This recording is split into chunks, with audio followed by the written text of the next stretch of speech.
Isa pong magandang araw, magandang buhay, magandang gising, mga kasambuhay at mga kaparokya. Laudatur Jesus Christus. Purihin po natin ang ating Panginoong Jesucristo. Ako po si Father Domi Guzman ng Society of St. Paul, Kura Paroko ng Our Lady of Sorrows, 2130 FB Harrison, Lungsod Pasay. Ito po ang dambana ng debosyon sa Mater Dolorosa de la Pieta, ikalawang pinakamatandang parokya ng Lungsod Pasay at kaisa-isang parish mission ng Society of St. Paul sa Pilipinas at sa Macau. Kumusta na po kayo? Ngayon po ay araw po ng Huwebes at kapistahan po ng pagtatalaga ng Basilica ng Santa Maria Maggiore. Itong Basilica po ng Santa Maria Maggiore, ito po ang pinakamatandang simbahan na dedicated sa mahal na ina. At dito po ay nakalagay ang relic ng manger o sabsaban. Dito rin po nananalangin si Pope Francis sa harap ng altar ng Mary Health of Rome. Ayan.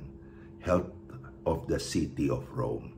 So, panalangin po natin na sa araw na ito, tayo nga ay kalingain ng mga panalangin ng Inang Maria para sa atin pong kalusugan at kaligtasan sa ating nagpapatuloy na pandemya at bukas po ay lockdown na naman sa NCR. Pagbati nga pala sa mga nagdiriwang po ng birthday sa araw pong ito.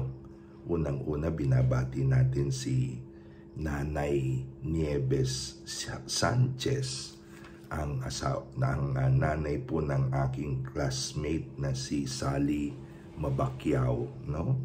81 years old po sa araw na ito, si Nanay Nieves Sanchez. At pagbati rin po kay Mary Joy Brillo Placido, kapatid naman po ito ni Attorney Gigi Brillo Lara. Happy birthday po, Mary Joy Brillo Placido.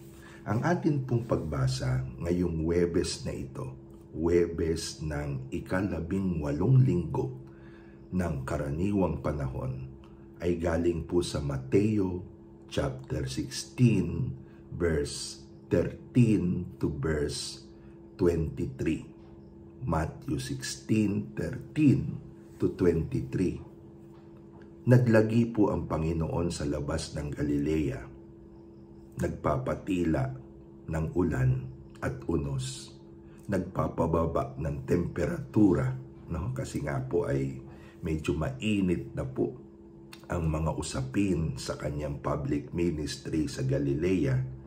Napugutan ng ulo si Juan Bautista, ang kanyang pinsan. Kaya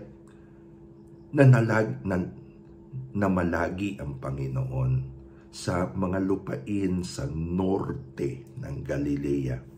Nais niya munang iwasan ang confrontation kay Herod Antipas.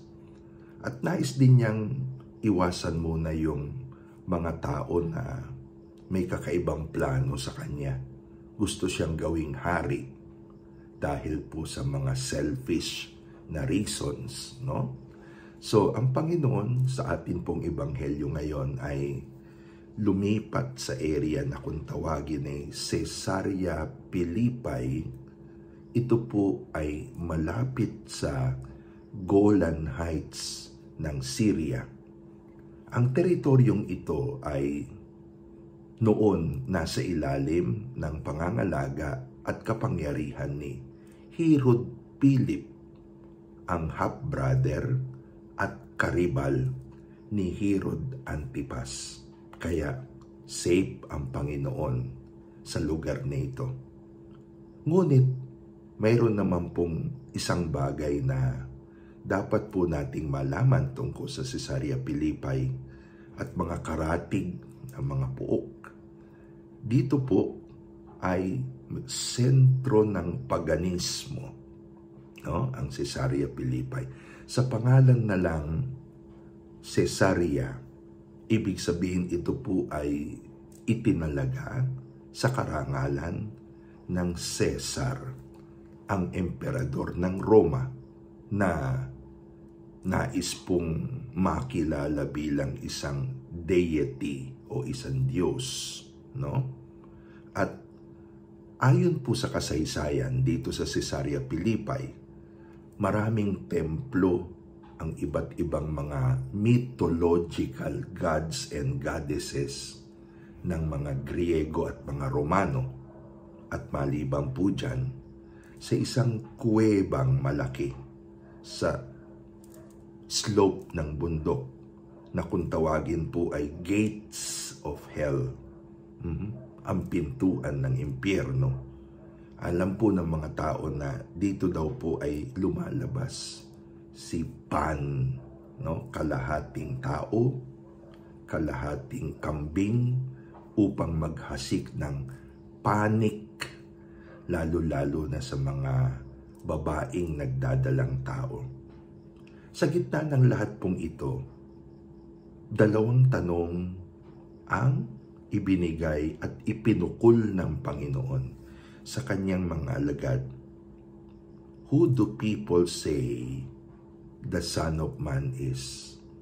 Ano ang sinasabi ng mga tao tungkol sa anak ng tao? Yan. At ang ikalawang tanong, who do you say that I am? Ano naman ang sinasabi nyo tungkol sa akin?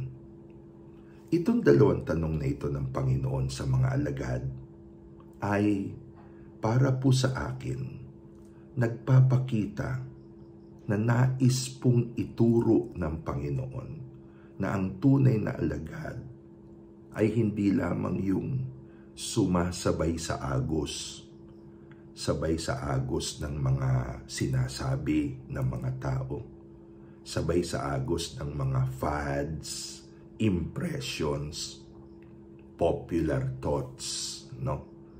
Ang tunay na alagad ay hindi po na-pressure ng majority rule, sapagkat ang majority rule hindi palaging totoo. Kaya nga po, ang demokrasya kung minsan ay may palya din, kasi ang majority rule ay hindi palaging tama at totoo. Ang alagad ay hindi lang sabay sa agos. Ang tunay na alagad ay tulad po ni Pedro, hindi natatakot na magbigay ng kakaibang sagot. Kakaibang sagot sa udyok ng Espiritu ng Diyos. Ang tunay na alagad, tulad ni Pedro, ay marunong magbigay ng sariling kasagutan at hindi rin natatakot na magkamali. Magkaroon ng kapalpakan. Ang mahalaga, tulad din ni Pedro, ang tunay na alagad ay bukas. Bukas sa koreksyon, pag-aayos ng Diyos. A true disciple can make mistakes, but is different. And a true disciple is open to the correction of God. O sana po ay nakatulong upang gawing makahulugan ang inyong umaga ang ating pong pagninilay sa Ebanghelyo sa araw na ito. Paki-like, paki-share, paki-post, paki-repost sa inyo pong timeline, sa timeline ng kaibigan, sa timeline ng parokya, sa timeline ng inyong mga faith-based communities. Ayan. Pakilala din po ang ating pong Facebook page pagkagising sa umaga at ang ating evangelization channel sa YouTube, Tommy Guzman. Ngayon po ay hayaan nyo naman batiin ko ang ilang mga kaibigan sa ating pong ministry, no? Una na po riyan, ang grupo po na nakilala ko sa South Mall Ministry. Si Ate Susan, Kuya Boy, si CK ng De Leon family, kasama na rin po ang Nidwasa at Gonzaga families. Ang Kuya Jess at Ate Lourdes Figueroa and family, ang Ate Andy at Captain Vicente Agos and family, ang mag-inang Marites at Nino Molina, si Ate Ana at Kuya Boy Malinaw, pagaling ka Kuya Boy, ang Margaret Valdez at Camille Enriquez sa Australia. Family po ni Edgar at Lynn Albano at si Miss Rose de la Rima. Ayan, no? So, pagbati rin po sa Obias Ledesma family, si Janina, Gina, Jessie, at Chris Matthew. Ayan. Pagbati rin po sa Iriga, Mangonon, at Del Pilar families, si Lisa, si Yoli, at si Lani, at belated happy birthday kay nanay. At gayon din, siyempre binabati po natin ang Mabutas at Sordan family ni Judge Marie Claire Sordan, ang aking pong schoolmate mula sa Paco Catholic School. At siyempre po lahat po ng batch 1978 high school ng Paco Catholic School, no? Kasama na po ang ating mga teachers, si Mr. Horace Torres, June Baby De Vivar, Rick Eden Calubayan, Mr. Faustino Diaz, Mr. Honorio Alvarez, Miss Gloria Luna, at gayon din po ang atin pong mga ibang mga friends in ministry. Mark Amadeo Balon, Elenita Tiamson, Celia Andrea Ginto at Susan Alpasan. Susan, salamat sa iyong padala.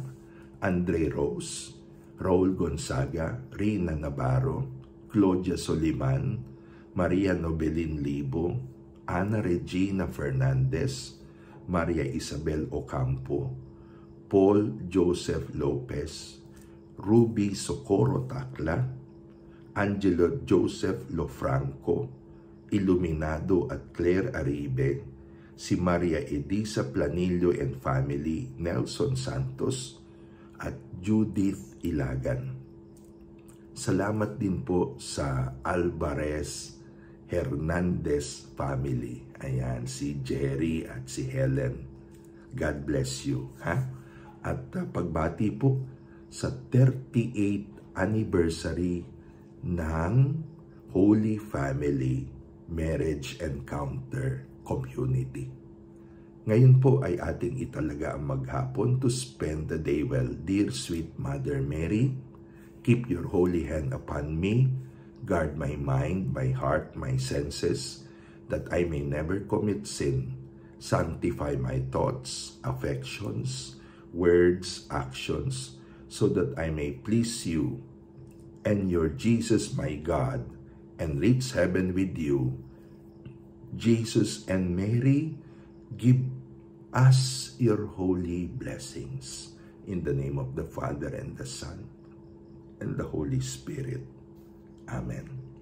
Alleluia.